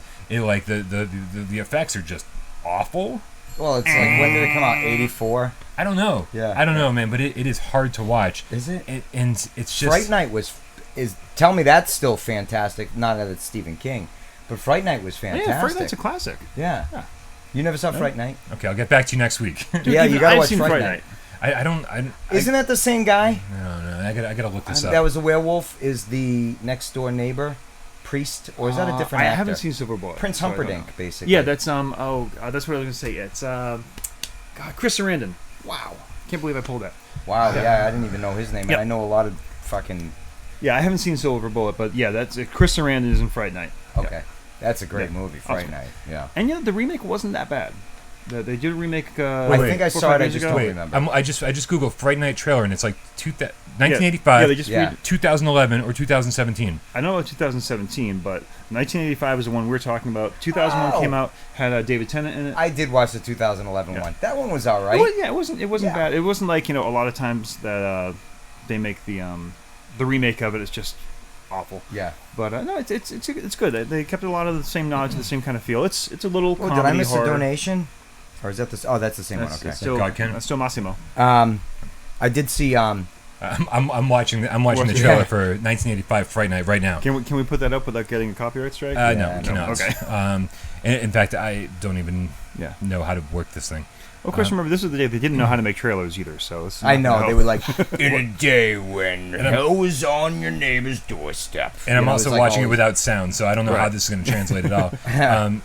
So is this something I should be watching? I mean, it's definitely, like, it's part of the canon. Yeah. Like, if you're a horror fan of this kind... Wait, of this kind? Well, no, of this time, I mean. Of this time. Yeah. Yeah, House was a great one. Ding Dong, You're Dead. That was their like. So House has got the same little bit of. There's a little bit of comedy to it too. You've got your American Werewolf in London, of course. Yeah. You know, it's not like that's kind of like straight up a comedy with horror elements. Fright Night is somewhere in between. Yeah. You know what else they made a comedy that I watched? I had to take the lady friend to see it. Was Predator, because that's her fucking favorite. The first new one. And the new one is fucking a comedy. It is a comedy. Really? I have to admit, I laughed a bunch of times in it, but it is like, what the fuck? I mean, they got dogs in it now, like Predator dogs. Oh, jeez. I don't want to give anything away, but it made me, like, want to rewatch the first. And I did, and it's still just as awesome, and, like, guns and dudes and muscles. It's fantastic. No reason to fucking, Arnold and what's his face. Yeah, that movie's great. Watch Fright Night. This trailer just made me not want to watch Fright Night. Why? It was not like it. That made me think of Silver Bullet. I was like, wow, this is. Did I not say don't watch the trailer? They didn't know how to make trailers. I wasn't really listening. Yeah. I don't either. So here's the thing about scary movies in me. Yeah. Right. Like growing up, certain things were pertinent at the time. What's that? To Know Is to Die. Fright Night is a classic. Yeah. So, and that's the thing. It's a classic. If I watched it when I was 6 or 7. I probably would have loved it. I probably would have been like, okay, this is a great movie for its time. Yeah. But going back and watching these things now is tough. When people go, what are your... Like, when I tell people I love horror movies or scary movies, they're like, what's your favorite ones? And I always feel a little guilty when I say this, but I'm always naming really recent ones. I'm always saying, oh, The Conjuring, oh, Annabelle, oh, even Paranormal Activity, which are like a little, on the campy side, they get me. They get me with the jump scares, and I love them because of that. And so... I always feel guilty because I should be saying things because I do love them. I should be saying Halloween. I should be saying, and I do love Nightmare on Elm Street movies, but these are things that like were amazing for their time, and maybe some of them didn't age so well. Yeah. And I like things that still scare me. Yeah. In the campy ones, I'm like they're good. But they're not the things that I love. Okay. Yeah, it does. I mean, Fright Night definitely dips his toe into camp a little bit. Yeah. Not crazy much, but you know what? Rule number 1, like way back to my first little box, don't be ashamed of what you like. Oh okay, yeah. I mean, sure, we kind of like throw to the nostalgia thing because that's all we know. But no, it's fine. Yeah. What about that being said, Suspiria comes out next month. Suspiria, the remake. That's a remake. Yeah. Yes, and so I don't know what that is. Well, Suspiria was 1978, like Argento. Oh, yep. It's a classic. I mean, when you're talking like classic horror movies, disturbing. Yes. Really? Yeah. Italian. It was an Italian movie. Yep. And for the first time, they're remaking it. And Tom York is doing the soundtrack from Radiohead. Yes. I'm super excited about this. It's gonna be. I guarantee you, this is gonna be quality. It's gonna be disturbing. Yeah. I'm super excited for this. I think it's the end of next month. Yeah. My friends who did the vampire movie I was in, they're super on board for this. Rise of the Tribates. Blood of the Tribates. Blood of the Tribates. Yep.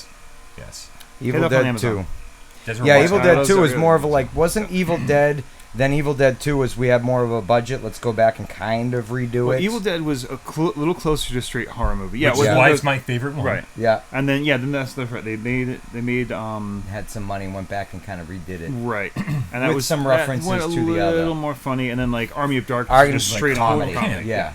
They changed gears entirely, which I enjoy all three individually for what they are. Sure. You sure, know? but when we're talking about that series, hands down, all the time, I'm like, Evil Dead 1. Yeah. I did watch, for the first time, I watched it tripping on mushrooms. Oh, yeah. And so, like, that, at the very beginning, before, as they're driving up to the cabin, and, like, is it a bench at the sign that's, like, hitting against the... Yeah. I remember I was tripping balls and just being like, this is the scariest thing happened. Right? And, like, nothing had happened yet. Yeah. And then they walked up and it stopped, and I was like, I can't take this. And they're like, why do they keep showing that scene? It just keeps going on forever. You know? It felt like it, you know, and it was Bruce Campbell, yeah, unbelievable. That's what I was. Thank you, Doom. Yeah, Bruce Campbell. That was my point going to be about. That's what my point was going to be about Evil Dead. It's like you can't have Bruce Campbell. I think what they realized, like, oh, this guy is just naturally funny. Yeah. We need to take advantage of that. Yeah. And then it's really his performances that carry these movies, and like he's great in the Evil Dead. Yep. You know, but it's like, well, we have him. Let's use him for his strengths. And I like him in everything. Yeah. Jack of all trades, Briscoe County County, Jr. man, that was a freaking I awesome have that show. on DVD. I paid $55 for that fucking. Even his cameo in Spider-Man. Yeah, he's in Yeah, all the that's little right. Spider-Mans, Yep. except the more recent ones. They stopped cameoing him. It was probably time. Yeah. All right, guys, time for a little break, and then we're going to come back with a little PlayStation VR theater. I just love saying it. I can't not say it anytime. Lady Hawk. That was a great man. one. Remember that? Rutger Hauer. Yep. And Michelle Pfeiffer. Matthew Broderick as well. Yep. Michelle Pfeiffer. Yeah. All right. At You night, seen that one? What are we talking about? Lady Hawk. No. At night was a it priest at night? like cursed them, so he was a wolf at night. Right. She was a hawk by day. Listen, here's my issue. Okay, here's my tragic character flaw. Yeah. It's And not a horror movie. It's No. it's my parents' fault. Yeah. Everything that's wrong with me, I love my parents to death, but everything that's wrong with me is their fault. Okay. Right? They're gonna love watching this, because I was not allowed to watch Burn Notice. Yes, that's right. Bruce Campbell was in that. PG-13 movies Okay. until the day I turned 13. I was 12, and they they wouldn't were- let me watch PG-13 movies. Again, I was 17, and my parents were like, "You're not allowed to watch rated R movies." No. I was like, "Are you kidding me?" You know, so I was like going to friends' houses. In all fairness, I was 12 years old and I watched Poltergeist 3 at a friend's house during a sleepover, and I had nightmares for a year. Yeah. So in all fairness, my parents knew what was best. But also it limited my exposure to all of these movies as a kid that all of my friends were watching and you guys were all watching at the time. My father has 15 siblings. You know, so Jesus. the last two. Seriously. I know. Wait, so that means you have 15 aunts and uncles? Yeah, I'm one of 48 grandkids on my grandfather. Wow. That's not I real. got a friend with 10. but 48? that's- 16 Wow. great. There's a lot more. My grandfather died 10 years back. Do any of them play VR games? No. Damn. Oh, I mean, I don't know. It must I be barely like- know We anyone. could, Like like- king thing. I was like, we could like significantly increase the percentage of our audience if you just get your like it family. would actually move up. Yeah, the percent. So the last two of my uncles born were paternal twins. They were only about 15 months older than me. Yeah. Okay. So growing up, it was like fighting over the Atari, who's pushing who on the big Yeah, yeah. wheel, you know, all that kind of stuff. And also, since they had brothers slightly older than them, and then they had brothers slightly older than them, you know, my uncles, I watched a lot of movies I should not have, and my parents probably would have freaked. My mother oftentimes, I remember, didn't like me going over there because I would end up watching things I shouldn't. So I did get to see a lot of things that I really shouldn't have at a young age. Like The Exorcist. I was so nervous seeing that fucking... I used to think, because of that movie, when I would lay in bed, we lived in a 3-decker, top floor, and you know how those are. Oh, yeah. The wind blows, you feel it. Something Yeah. drives by, you feel it. I used to, sometimes if I felt a rumble, I was possessed, and that my bed was starting to shake from possession because of that movie. Wow. Unless I am. So I just gonna say, like, Pocket Monkey.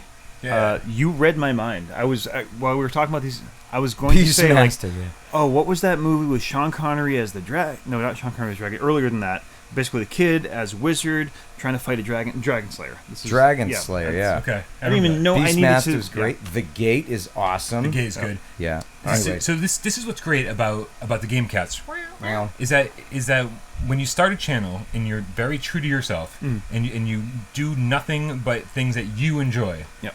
You attract other people that are just like you. Yeah, yeah. And so what we've found is that anybody who watches us and actually enjoys these shows, they actually like these conversations because they're just like us, right? So I think we lucked out big time. The Gamecats are fucking awesome. Absolutely. All right, we gotta do this real quick. We're gonna be right back. We'll be back with PSVR Theater in just a second. All right, I have a hard out at 1:30. All right, so and I have a 1:45 because I have that washer being delivered. So we're gonna kick you up before we open the curtain, but stick around for the story. All right. Okay. I was at a gas station. Yeah. It was at a gas station 2 nights ago. Can they hear us now? Yeah. Oh yeah. Okay. Oh yeah. We right. always talk when the curtain's closed. Mm-hmm. So I was at the gas station 2 o'clock in the morning, and I really what? So why do we take a break? It's a joke. Break. It's a joke. Get on board. They can still hear you. Haven't you ever watched this show? No, I know. Put your penis sometimes. So I'm at gas station 2 a.m. You figure at 2 a.m. weekday, like there's not going to be many people around. I was like the 4th person in the line to grab like. It's 2. The bars are closed. Like that was the problem, I think. Right, and so I'm waiting. I swear it took me 20 minutes to stand in line and check out at the convenience store gas station. Okay. Right. I mean, I was like irritated. Right. So I get to the front of the line and I go, hey man, what's going on? How you doing? Like how's your night going? And he starts shaking. The one. It's only just me and him in the whole place now. Okay. Everyone else is gone. He starts shaking and he goes, great, but I really have to go to the bathroom. And he had just finished ringing me up, and he had just given me my change, but he hadn't put any of my stuff in a bag, right? Wow. But so the bag was on the counter, and all my stuff was on the counter, and he goes, I have to go to the bathroom. Just watch the place for me. And he runs into the back. I was like, watch the place for you? It's 2 a.m. and it's a convenience store. Right. What exactly do you want me to do? Like, if people come in, You want me to ring him? yeah, like, do you want me to get behind the counter and do your job, or do you want me to make sure no one steals anything? What do you mean, watch the place for you? Right. What you mean is stand here until I come back. That's all I did. So that's what I did. I stood and of course, I think I'm on like candid camera or something. Right. Yeah. Because the second he runs into the back, 17 people walk in the store. Oh my God. And I'm like, what am I supposed to do? Yeah. What am I supposed to do? I'm like, I don't know how to run a convenience store. Yeah. Right? So I just stand there, and while I'm standing there, I'm slowly putting my things into the bag as slow as possible, hoping that he's just going to come back. Right? Just to make it, this looks totally normal. Jeez And Louise. and I mean, and the place is like just swarming with people. He comes back, he's wearing different pants. Oh no. He didn't make it. Oh. And he goes, I was real lucky that I had another pair of pants back there. Yeah, that's scary. You've got to be kidding me. He clearly had a second pair of pants because this has happened before. Obviously. Right? Obviously. Although, you know what? If you're working like the night shift at a convenience store, I'm guessing bringing a change of clothes is just a good idea. Yeah. I often have a change out of work clothes I bring with me because after work I don't know what we're gonna do. I have gym clothes in the back of my car, but like very seldom do they get used. Yeah. Yeah. Yeah. There's curtains. All right. Yeah. Oh wait, we gotta do a magic trick. Poof. Yes. Poof. Okay. Bye, dads. Bye, See you all next week. And I have a reason, by the way, for not watching every week. I'm in class when you guys. You do know that these things are available to watch later on YouTube. Make sure you click like. Famous words of Rodney Dangerfield. Call us when you have no class. I like that. All right. Ready? No, actually Set. And ho! I'm not ready. Let's see what we can do here. They're naming some fucking good movies out there. I just haven't wanted to All right.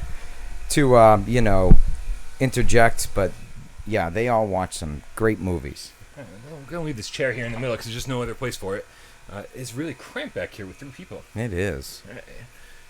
All right, Jeremy. Let's. What do you think about opening this curtain? I say let's do it. I've never seen Deliverance, actually. That's one movie I actually have never seen. Never seen it. Yeah, it's Squeal like a pig. Yeah, I've watched it. It's disturbing. Yeah. But man, I don't think it deserves the reputation that it's got. No. I don't think it's a terribly good movie. I think it's a disturbing movie. Yeah. Lost Boys is fantastic. The beginning. What about all the sequels? He's all greased up, the dude playing the saxophone. Yeah, he's the star of that movie. Believe. Yeah, with the chain around his neck. And I want to know what that guy's doing today. Is he still playing saxophone? No, he's fucking... all right, let's open this curtain, man. They've been staring at this thing forever. Yeah. Ready? 1, 2, 3. There we go. Perfect. Man, not bad. That was pretty good. It was curtain good. Call. All right, so Dez has left the building. Dez is gone. If you were paying attention to that long exposition behind the curtain, So every week on PSVR Theater, we take a look at an upcoming PlayStation VR game. I think we're just going to do one this week because we are a little bit low on time. Yeah. And also, I was not prepared for this week. The fact that there's even a show today is mind-boggling. Thanks. Rowdy Piper. What's up with Rowdy Piper? Hell Comes to Frogtown. I never seen that movie. Never heard of that movie. He's the one that came up with all those one-liners in They Live. Hell Comes to Frogtown? Yeah, I never heard that one. Interesting. Yeah. Yeah. All right. So we're gonna check out this. We're gonna check out something called Midnight Sanctuary, which is coming soon to PlayStation 4. Okay. And then later on to PlayStation VR. I don't know if this is gonna work. So on your mark, get set. Of course, it's gonna work, Brian. Go. See? It totally worked. Wow. Sweet. All right, let's see here. Media It's a source. KV house. Carpe Fulgar. I don't know. I get turned down. There we go. All right, I haven't watched this yet, so Long ago, this was struck by famine or something else. I love how the camera's so off center on top of the screen. Right. Like, how did that happen? I don't know. It was fine. Oh, because that's where the chat window usually is. Daisu. Oh, persecuted. Wow, this is wow. heavy. Yeah, seriously, I had no idea that this game was so religiously charged. They think, we read quick, don't they? Yeah, no, we have to pause Some of the this. chief of the Tatsu village leaders driven to moderate the village and... Nope. Okay, nope. Nope. Let me see if I can get the next one. Granted the... Wow. Of the village. Wow, they psyched me out. Slowly, what does that say? Prove to. They didn't put a space between prove and A reverence for honored guests. I totally get that one.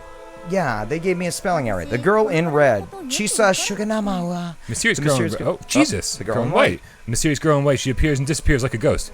Gandalf the Grey. Plenty of time for that one. Gandalf the White. They give us way more time for that. Dead. Dead yet not dead. I don't. Do you think there's gonna be this much reading in the game? I think this is a test when they, on Ellis Island, they gave you this. If you could learn to read this in this amount of time, then you were able to cross into the new world. I feel like that they're gonna kick me out of the country because there's no way I can do this. I know, I can't do it. Something light, living and rushing to death, and the peaceful well, what? This is village. This is insanity. Right? The Midnight Sanctuary. 3D animated novel game. So $10. October 4th. Hit subscribe and like, Brian. Okay, so apparently wherever I got this trailer from, Game Quarters, Game something, Game. We're acknowledging we used your footage. I mean, the most annoying thing of all time is when you try to find. Did we get that from Lewis? That footage? Was that his Right. gameplay? The most annoying thing of all time is when you try to find a trailer from the source, from the company that made it, and all you can find are people that literally downloaded the trailer and re-uploaded it on their channel, with either like a watermark, or like an end thing like that. I'm like, you're not putting in any work here. No shit. You're right? just taking it and posting it. And that's the thing. It's like I know that like PlayStation Prospect is one of those channels that like covers a lot of PSVR games and does like a lot of previews. But at least he's adding like little bits of text here and there, being like, here's what I know about this game, and he's like adding it at the bottom of the screen. Yeah. So he's doing a minimal amount of work, but actually making it worthwhile to watch. Yeah. But people who just re-upload the trailers, I'm like, what is the point of this? And if that's something you want, then by all means, I will start uploading every single PSVR trailer to this channel, and you'll get 17 notifications a day from all the trailers that I'm uploading. But Jesus, it's so yeah, whatever. So shout out to whoever I stole that footage from, but you stole it from the people who made the game. Yeah. So whatever. Yeah, it's all relevant. It's all relevant. That I don't think I want to play that game. I have no idea what the fuck that is about. It's religiously charged. Girl in white, girl in red. Gandalf the Great. Gandalf is in there somewhere. Yeah. There's an elder in the village. I saw the word Christian. I like visual novels. Yeah. This seems very visual novel-y. Yeah. But the context, the premise of it seems when they start off with talking about Christians and religion and faith and all this stuff, I'm like, I think you've already lost me. Yeah. Right? Because I mean, not that I'm against religion or that I'm against anything at all like that, but to be the foundation of your game, I'm like, you're probably not appealing to me. I know. I don't know why either it does that for me too, but it does. It's like, for some reason, if a game has a lot of religious undertones, I'm not into the story as much. Yep. It's like, you let the Lord guide your sword type of thing. I'm like, I don't know. And I don't know why. it just does that to me, like the Bible game. Never played it. On NES? Do you remember that one? On the NES? No, wasn't that PlayStation 2? Oh, yeah, there was a Bible game on PlayStation 2. Yeah. Interesting. There is some very religious... Isn't there some... Not the Harvest Moon games, but isn't there ones that are similar like that? Unless the Bible game was a Harvest Moon type of a game. I don't really remember, to be honest with Brian? you. No. One of the few that I haven't. Oh, and The Good Book. That's a good game. Visual novel. The Good Book? That's a joke. Yeah, it's not The Bible's funny. The Yeah. Good Book. Nope. Right? But there are like visual novels that are coming to PlayStation VR that I'm excited for. Cornerstone, it's because the devil has your mind. It's very possible. It's very possible. Yeah. I'm yeah. I don't want Marcy Darcy.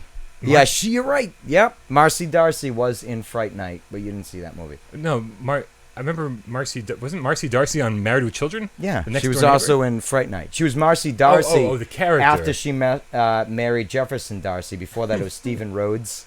So she was Marcy Rhodes. Wow. Yeah. Wow. You have like a strange I know, amount it's of knowledge about weird things. Pointless, I know. It does me no good. It's like, wow, you land on a YouTube channel talking about VR games, but your knowledge has nothing to do with that. You know?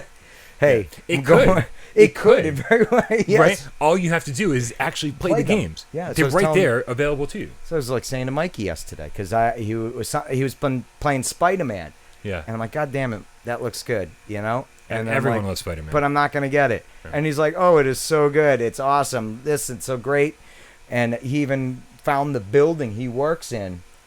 Oh, for real? Really, yeah. Nice. Insomniac, I guess, did a fantastic job. Excellent.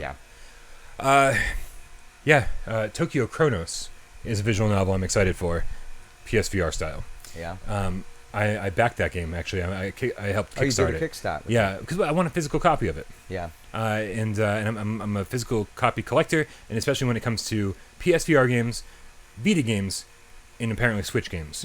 Everything else can go fuck themselves. Yeah. Like I never want to buy another PS4 game that's not VR. I know. Well. Like yeah. not a physical copy. Yeah. Right. And pretty much I don't have room for any more physical copies in my life. No, you don't. This is like half of the collection. Dude, you did it, huh? What is it? Shenmue 1 and 2. I forgot to cancel it. You know what's so funny about Shenmue? It showed up and Gamertag was like, "Man, I wish I had money for this." And I was sort of picture it and I was like, "You want mine?" I wonder if it's as good as people remember. Because I had it on Dreamcast. Even when it came out, it wasn't as good as people remembered. I just thought the tree in the village with the pink leaves on it was like, wow, look at this. This Stunning. looks great. Yeah. Other than that, it's like, I got to get to work. I got to drive a forklift. I mean, shit. I think it appeals to the same type of people that love Animal Crossing, Okay. where it's like, hey, here's a game, but it's more about like the little minute like things you can like sort of go out and Kinda do if you feel like. Yep. And the overarching game is like less important than the little Daily things. tasks. Yeah. Yeah. I don't know. Shenmue has a place, and I'm really glad it exists. But man, very slow going. Yeah. Yeah. Yeah, I honestly is with all the remakes and then the third, people are like all fucking busting nuts over the third. I was kind of like, I mean, was the first really that good? I mean, did I miss out on it even though I owned it and played it? I just didn't. I didn't get far in it. No. And that's probably my downfall. Maybe. Is that that's mine as I well. didn't give it enough time to like really get its claws It's all in me. about that like emblem they have, Yeah. right? I don't know. It's been a long time. I mean, I was more into now I'm having the BioWare. On Dreamcast? No. BioWare RPG that was like set in like Jade Empire? Jade Empire. On the original Xbox. Yeah. Yes. Yeah. Yeah. That was good. It was very good. Yeah. Not as good as Knights of the Old Republic, though. No, not as good as Knights of the Old Republic. KOTOR 1 is great. Oh, it's awesome. What's happening in the chat? Let's talk some viewer takeover stuff before you have to leave. Yeah, everybody's still going off about movies. How can we not have one episode of PSVR Gamescast live? Right? Oh, Madman wants to know if you ever got your Wait, did you look after your cat on it, Brian? Did you look after your cat on it, Brian? Oh, on Shenmue, do you have a cat?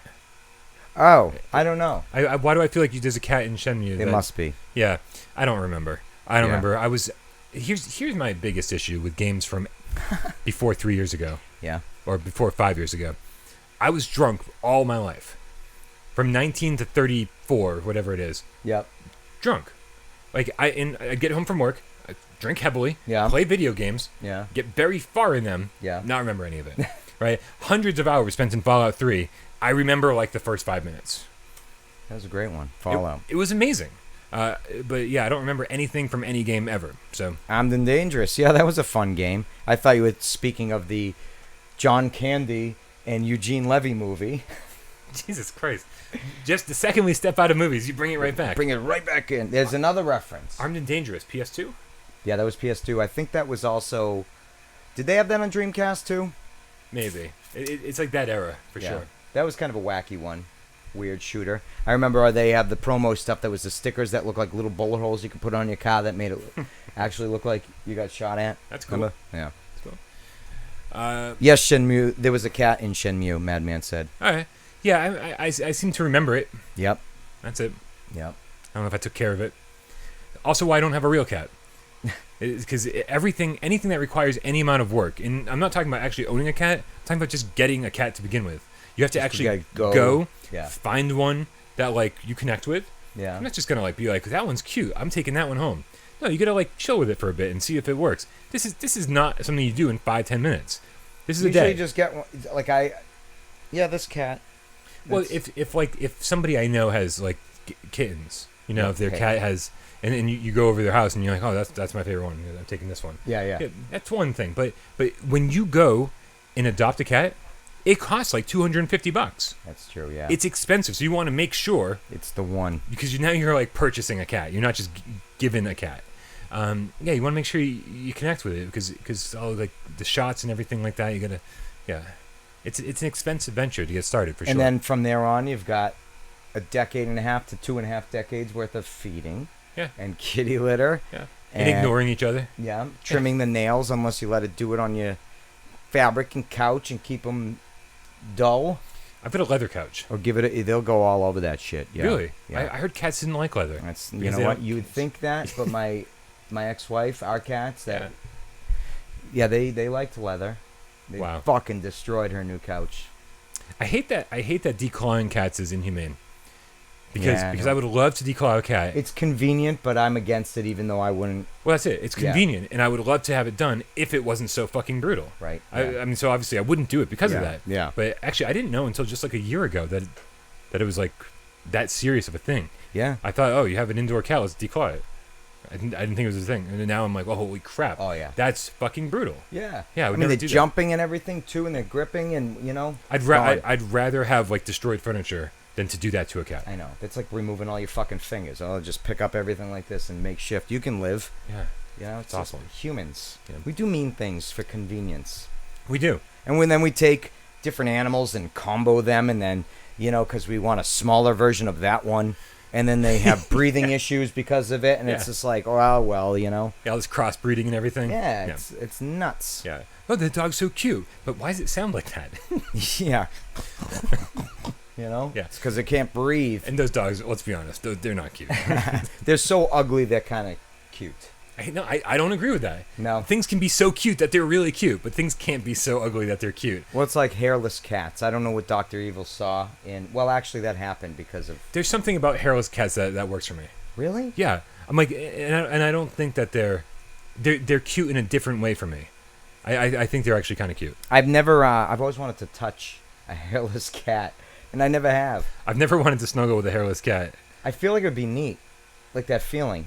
You know that feeling? I don't know. I'm like not sure what the feeling is. I can picture it. Like my body is... Is it like a lizard, or is it like is it sticky? Or I imagine it's a little like ball skin. Ooh, wait a minute. Except smooth.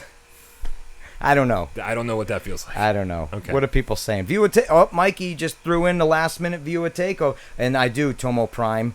Remember Sword of the Berserk on Dreamcast? It was fucking great. I still have it. It was great. I still have it too. If you had to break format for a day, which flat game would you choose to play through? And it can be any game that came out between the time you started VR till now. It's a good question. So if you had to break format just for one day, what flat? No question about it. Yep. Hands down. And it wouldn't be one day. I would do this. I would take a week off and play this. Octopath Traveler on Switch. I own it. I own the collector's edition. Yeah. Oh yeah. You won't full blown. Absolutely. Still, I haven't opened it because I'm not going to open it if I'm not going to play it. Yeah. True. Right. But man, Octopath Traveler looks like everything I want to play right now. Like it's JRPG, very cool art style. Yeah. Like that 16-bit retro look to it, but updated, modernized, and on a very, very cool handheld system. Have you played the demo? Oh yeah, loved it. I played the demo. Yeah, and I thought it was great, but I held off on buying it because I'm like, I'll end up not playing it. Nope. And so if I was to pick, that's the game that I would spend the next 3 days nonstop playing. I'd play it from beginning to end, nonstop for 3 days. That's it. I'm trying to think between now when VR came out and now. I mean, I didn't finish God of War. I would love to go back and play that. Did you finish Breath of the Wild? No. Breath of the Wild is so good. I have over 70 hours into it, and I got tapped out. Like Assassin's Creed Odyssey, Origins. Mm-hmm. I have almost 30 hours into that, and I stopped playing that a few weeks back just because it's like like everything else, the time just... Yeah, it gets away from you. Yeah. And especially like when you're like, if I'm going to play a game, I got to play something for the channel. Yeah. Right? Red Dead will be my next. I definitely am getting Red Dead. My next is Spelunky 2. Oh, yeah? Really? Yeah. I think. The shooter on... No, Spelunky. Oh, Spelunky. Yeah. I had a minor... Oh, is this your delivery? I hope not. Let's answer it. All right. Hello? Hey, how are you? Oh, you're early. Okay, I'm on my way. I'm about 11 minutes away. Oh, okay, you know where the awning is in the middle area? Yeah, like between the guardrail and it is an awning. Guardrail. That's the main entrance right there. Yeah. All right, I'll see you in a few. All right, bye-bye. And Jeremy's got to go. So I got to go, and I lied. I'm not 11 minutes away, but it just came out. Yeah. All right, bye. I don't know what you're doing. You can continue to talk to the fine cats. I'll finish up here. I'll finish up here without you, but thank you so much for hanging out today. Goodbye, guys. Finish Transference by the next time I see you. Oh, I know. It's only 2 hours long, just like Gone Home. I'm sure it'll take you 3 months. Well, where am I at with that whole getting almost all the letters? Whoa, you're halfway there? I don't know. I have no idea. Sweet. Yeah, finish it up. We'll talk about it next week. All right, we'll see you. Next week. Bye, guys. Bye-bye. All right. Turn these mics off one by one. Jesus, hold on a second.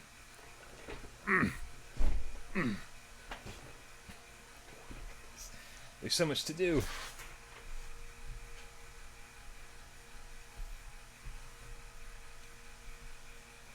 All right, everybody saying bye, Jeremy. Scream is a good movie. Scream is a pretty good movie. Ah, there goes the cat. All right, there we go. Let's see what we got here going on. Everybody's saying bye to Jeremy. Hey, OS, what's going on, dude? Godrail, Kevgrat.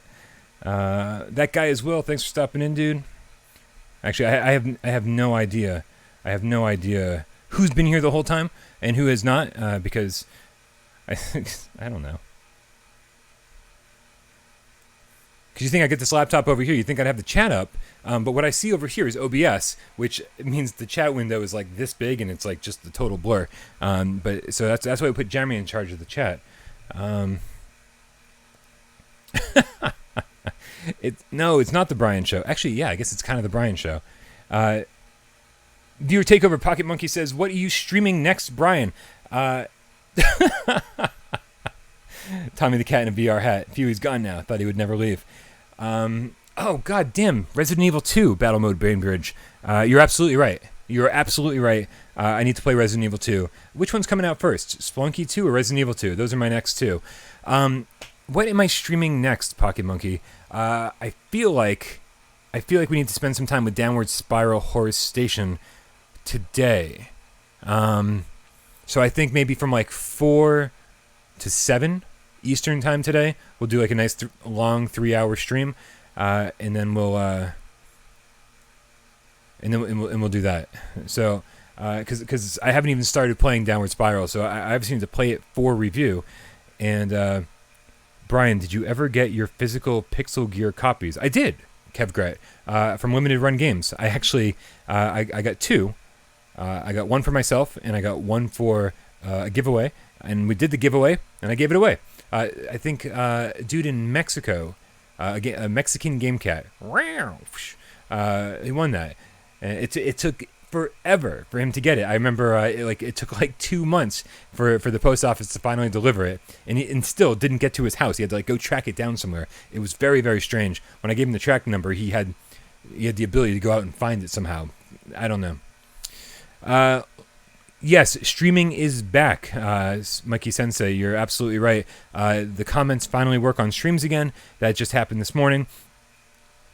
Stream the Honor and Duty beta, says Cornerstone City 777. Yeah, I do need to. I haven't checked it out yet. I need to do that. I need to play it. I need to hear what my voice sounds like in that game. I really hope that Reggie from Strange Games added some effects to my voice to make it sound cooler than it is. Let's see, yeah. Tomo Prime said, Brian, did you figure out how to see your trophy pops in live stream? Tomo Prime, I intentionally removed anything, any notifications for live streaming, for anything, because usually I'm capturing footage for either streaming or I'm capturing footage for a review. And sometimes when that trophy pops, you're like, damn it, I wanted to use this scene for a review, and then boom, a trophy pops in the middle of it, and you're like, god damn it. So all of my notifications are off. So if you guys if we're friends on the PlayStation Network and you send me a message, I don't know about it. I intentionally have to, I usually have to pull out my phone, check the app, see if I have any notifications, and then look down and realize I have 10 messages that from the last 3 days that I haven't checked. So if anybody messages me on the PlayStation Network specifically, just be warned, it's going to be a while before I get back to you because I never check. Kev Gret, do you have any big birthday plans? Nope. Whoa. God Cannon PSVR says, you excited for Crescendo of the Blood Moon, which is a Rec Room Castlevania quest coming soon? That sounds phenomenal. Yes, I'm excited for that. To Know Is To Die said, what exactly did you voice over? Just some of the announcer stuff in Honor and Duty D-Day. It was my first thing I ever did. It's the first voiceover job I've ever had, and I don't think I did a particularly good job. I did the best I could, but I don't know. Everyone's very critical about their own work, and I don't know. I'm just very, very nervous. I told Reggie over and over, I will do as many takes as you want until you're happy with it, and then at one point, because the first few takes were no one was happy with, me and him. And then at one point he goes, yeah, these are good. And I was like, oh, good, sweet. And since this is the beta, I'm assuming maybe we have more time to get some more VO work in there by the time the actual game launches. But we'll see. Yeah, chat is working again. Yeah, Abe Lincoln comments are working. It's fixed. Yep. Sweet. Cannon fodder. Oh, he kept that line in. Sweet. Bungzilla. So at the absolute last minute, just before the deadline, Reggie was like, "Hey, we want to do things like for kill streaks. We want to be like, 1 in a row, 2 in a row, 3 in a row, that kind of thing, like multi-kill, double tap, that kind of thing, double kill." And so I was like, I don't know. I'm like, so I basically just rambled, improvised for like 5 minutes. And sent him like 5 minutes of me saying random shit. It almost felt like Mortal Kombat ripoffs, like Fatality or Code 51, Killing Splay, that kind of stuff, And I was like just throwing shit at the wall and seeing what stuck. I gave him a ton of material to work with, so I'm very, very, very curious to hear how any of it sounds and to hear what he kept and what he didn't, because I sent it to him and I didn't hear back from him. Kev Gret says the HOTAS for PS4 is on sale at $35 at Best Buy. Holy crap! I definitely need to check that out.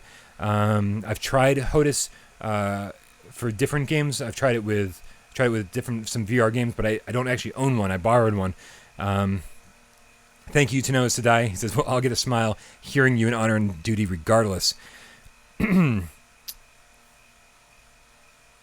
Yeah, I might have to order that Hoda stick. All right, you guys. I think that's pretty much going to do it for another episode of PSVR Gamescast Live. I had a lot of fun. I'm really happy that Dez is now joining us in Michelle's absence. Michelle, we love you. We miss you, Mama Cat. But she is, for anyone who doesn't know, she's doing awesome in her new job, and she's gone back to school. She's taking classes. Her kid is doing great. Aiden is happy and healthy, and she's obviously a terrific mother. How could she not be? She's a fucking crazy ass hippie. So Mikey Sensei, has anyone checked sales for this week? You know what? No, we've not checked sales for this week. That's the problem. Sales always go live when we're doing the show. So let's see. Let's see what we got here. And seemingly the best way to do this is actually just to kind of scroll through the PSVR catalog. Let's see if anything's on sale. It looks like Batman Arkham VR is 40% off. Blind has a launch week 20% off. Crap.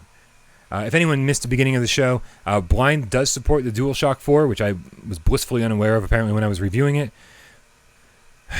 You can pre-order Creed Rise to Glory for 10% off if you have Prime, PlayStation Plus, PlayStation Prime, whatever. It's all the same, right? It's shit you pay for to get shit off. What else we got? I'm just cycling through the pages here.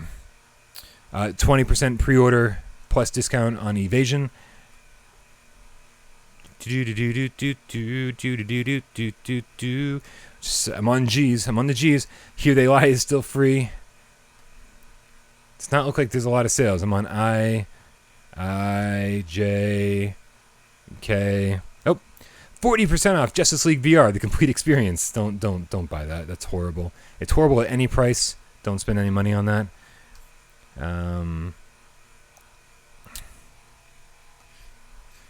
We're up to O. O, P. P. Nope. Robinson the Journey is still $50. I mean, what are we? We're mid-September. I'm definitely looking forward to the 2-year anniversary sale. I'm betting there's going to be some crazy sales on PlayStation VR games in just another month. So I'm curious to see if there's many things on sale leading up to that. No, it doesn't look like much on sale. Looks like Batman Arkham was the big one. Again, you can save 10% on Unearthing Mars 2, probably just for the launch week. I might stream that too. Probably stream that on Thursday, I'm guessing. We'll see how this week goes though. I have no idea, and that's it. All right, let's double check everything right here. Yes, Joe Monahan. Yes, Joe Monahan, absolutely right. Make sure you join the PSVR Without Parole Game Cats community on the PlayStation 4. Madman Black, don't worry about a thing, dude. You are always loved, whether you're here or you're not. All right, you guys. Thank you so much for hanging out today. Like I said, it's awesome to have Des here in Michelle's absence. It's awesome when Jeremy plays a PlayStation VR game. It's so exciting. Definitely my big surprise of the day was that he actually started playing Transference. And definitely Transference, awesome. And then definitely, obviously, at some point this week, I'll finally get the first set of nominees for the first annual PlayStation VR award show. We'll get a video for that up sooner rather than later.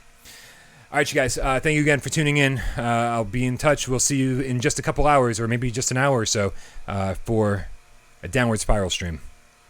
Have a great day, everybody. I love you all.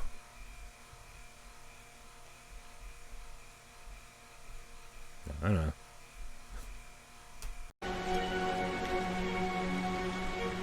I know there's a naked Brian Paul around here somewhere.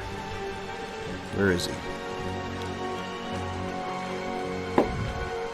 This is Met Club, and this is the Gamescast Live.